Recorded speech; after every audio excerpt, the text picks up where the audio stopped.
pagi semuanya, Bapak Ibu Saudara sekalian dikasih oleh Kristus. Senang sekali bisa kembali bertemu di dalam doa pagi online GKI Samanhudi pada hari Sabtu 25 Oktober 2025. Sebelum kita membaca dan merenungkan firman Tuhan, marilah kita mempersiapkan hati dan pikiran kita. Kiranya firman Tuhan yang disampaikan boleh menjadi kekuatan kita dalam menjalani hari hidup kita hari ini. Mari kita berdoa. Bapa di surga, kami boleh berterima kasih untuk istirahat dalam yang malam dan hingga pagi ini, sehingga kami boleh bangun kembali dengan kekuatan yang baru. Kalau sebentar kami akan membaca dan merenungkan firman-Mu, kiranya Roh Kudus yang bersama kami mengajar kami, sehingga firman-Mu bukanlah sebuah bacaan, melainkan menjadi kata-kata yang hidup, yang daripadanya kami boleh beroleh kekuatan dalam menjalani keseharian hari ini. Kiranya Engkau juga memberkati hamba-Mu ini agar dapat menyampaikannya dengan baik seturut dengan kehendak-Mu. Dalam Kristus kami berdoa. Amin. Bapak Ibu yang terkasih dalam Kristus, pada hari ini kita akan belajar sebuah firman Tuhan yang terambil dari Yeremia 14 ayat yang ke-1 sampai yang ke-6. Saya ulangi, Yeremia 14 ayat yang ke-1 sampai yang ke-6. Saya akan bacakan buat kita semua. Berikut ini firman Tuhan kepada Yeremia mengenai musim kering. Yehuda berkabung, pintu-pintu gerbangnya merana dan dengan muram terhampar di tanah. Jeritan Yerusalem naik ke atas, pembesar-pembesarnya menyuruh pelayan-pelayannya mencari air. Ketika sampai ke sumur-sumur mereka tidak menemukan air, maka pulanglah mereka dengan wadah-wadah kosong. Merasa malu dan terhina, mereka pun menyelubungi kepala mereka. Pekerjaan di ladang sudah terhenti, sebab tiada hujan di negeri. Para petani merasa kecewa dan menyelubungi kepala mereka. Bahkan rusa betina di padang meninggalkan anak yang baru lahir, sebab rumput tiada lagi. Keledai-keledai hutan berdiri di atas bukit gundul, terengah-engah seperti serigala, matanya menjadi lesu, sebab rumput tiada lagi. Nats tragi ini terambil dari Yeremia 14 ayat yang kedua. Yehuda berkabung, pintu-pintu gerbangnya merana, dan dengan muram terhampar di tanah. Jeritan Yerusalem naik ke atas.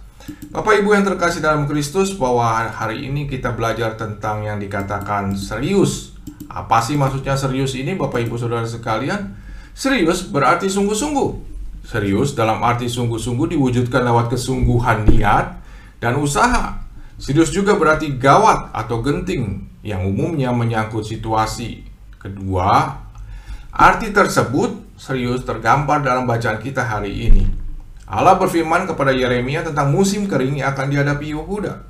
Situasi yang gawat dan genting ini terjadi karena kehancuran Yehuda yang dimulai dari robohnya gerbang.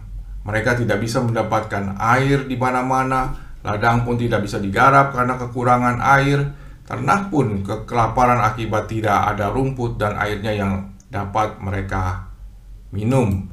Bapak Ibu Saudara sekalian, situasi yang serius ini merupakan akibat dari dosa mereka terhadap Allah, seperti pembangkangan terhadap perintahnya, menyembah berhala, bersekongkol dengan Mesir. Dan situasi ini didalami oleh Yehuda adalah situasi yang serius. Mereka menjerit kepada Allah di Yerusalem. Situasi genting ini menunjukkan betapa Allah serius terhadap dosa umat Israel. Allah harus mendatangkan situasi serius kepada umatnya agar mereka kembali berbalik kepadanya. Allah bersikap serius terhadap dosa.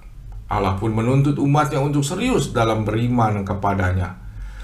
Kesungguhan hidup beriman kepadanya perlu terus kita usahakan. Walaupun sulit, kita harus terus berusaha taat kepada Tuhan agar tidak terjadi situasi serius kepada kita. Bapak Ibu Saudara sekalian, saya teringat dengan sebuah film yang berjudul John Wick ketiga, yang dimana pemainnya selalu mengulang-ulang kata yang berkata demikian: semua tindakan memiliki konsekuensi.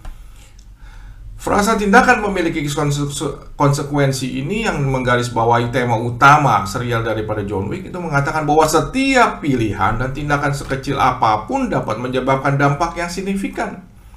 Kembali pada pembacaan kita, bahwa kesungguhan hidup yang beriman kepadanya perlu kita usahakan. Walaupun sulit, harus terus berusaha taat kepada Tuhan agar tidak terjadi situasi serius kepada kita. Nah, bagaimana kita bisa serius untuk boleh beriman kepadanya? Rasul Paulus mengatakan di dalam Filipi 3 ayat 10-11 yang dikatakan demikian, yang ku kehendaki ialah mengenal Dia dan kuasa kebangkitannya dan persekutuan dalam penderitaannya, di mana akan menjadi serupa dengan Dia di dalam kematiannya, supaya aku akhirnya beroleh kebangkitan dari antara orang mati. Filipi 3 ayat yang 10-11 ini mengatakan keinginan Rasul Paulus untuk mengenal Yesus Kristus secara lebih dalam, termasuk memahami kuasa kebangkitannya dan mengambil bagian dalam penderitaannya. Secara umum, frasa ini melambangkan kerinduan yang mendalam untuk mengenal Tuhan dan mengalami kekuatannya dalam kehidupan seseorang. Nah, makna di balik frasa mengenal Dia itu merujuk dengan hubungan pribadi yang mendalam dengan Tuhan. Bukan sekedar pengetahuan teoritis, bukan hanya tahu, Bapak Ibu Saudara sekalian. Nah, kuasa kebangkitannya menggambarkan kekuatan ilahi yang mampu membangkitkan dari kematian rohani, kegelapan, dan kesulitan hidup. Dan persekutuan dalam penderitaannya menunjukkan kesediaan untuk mengalami penderitaan, penyangkalan diri, dan mengikuti Yesus agar dapat menjadi serupa dengan Dia. Yang pada akhirnya bahwa tujuan utama dalam kehidupan seorang Kristen adalah bukan hanya sekedar keselamatan, tetapi pertumbuhan rohani yang terus-menerus melalui hubungan yang intim dengan Tuhan. Ini yang mengingatkan kepada kita bahwa tidak ada hal yang lebih berharga daripada mengenal Kristus, bahkan kekayaan atau jabatan sekalipun. Amin. Mari kita berdoa, Bapak Ibu. Bapa kami yang di surga, terima kasih atas anugerah nafas kehidupan yang masih Engkau berikan pada hari ini, yang tidak pernah berkesudahan. Engkau adalah sumber daripada segala kekuatan dan anugerah. Pagi ini Tuhan, kami kembali menyapa dengan firman-Mu. Biar Roh-Mu saja dapat memberikan pertumbuhan dalam setiap firman yang Engkau berikan kepada kami. Bapa, terima kasih kalau pagi ini kami boleh diingatkan bahwa Engkau sangat serius terhadap dosa. Ampunilah kami kalau kami tidak serius melawan dosa. Tolong kami agar kami serius, lebih-lebih lagi seperti teladan Paulus yang mau mengenal Engkau dengan lebih dalam lagi. Pagi ini kami berdoa agar Tuhan menjaga jalan kami daripada kesesatan dan godaan dunia ini. Bila kami ketenangan hati dan ketentraman jiwa, agar kami tidak tergesa-gesa. Bimbinglah kami senantiasa dalam setiap langkah dan keputusan, agar kami selalu hidup seturut kehendak-Mu, sesuai dengan firman-Mu, dan tidak menyimpang dari jalan yang telah Engkau tunjukkan. Biarlah kami selalu mengingat akan kebaikan-Mu dan selalu mensyukuri berkat-berkat-Mu. Bapa, berikanlah kami kesehatan dan kekuatan untuk memberkati mereka yang dalam keadaan bergumul. Kami berdoa agar damai sejahtera dan rahmat Tuhan memberkati mereka yang sedang bergumul, yang sakit Engkau sembuhkan, yang berduka Engkau hiburkan. Bapa, ketika sebentar kami akan memulai aktivitas kami mau serahkan seluruh kehidupan kami hanya di dalam kasih-Mu Tuhan. Dalam Kristus kami berdoa. Amin. Bagi Bapak Ibu yang memiliki pergumulan khusus dan ingin didoakan, bisa menghubungi rekan-rekan pendeta di nomor berikut.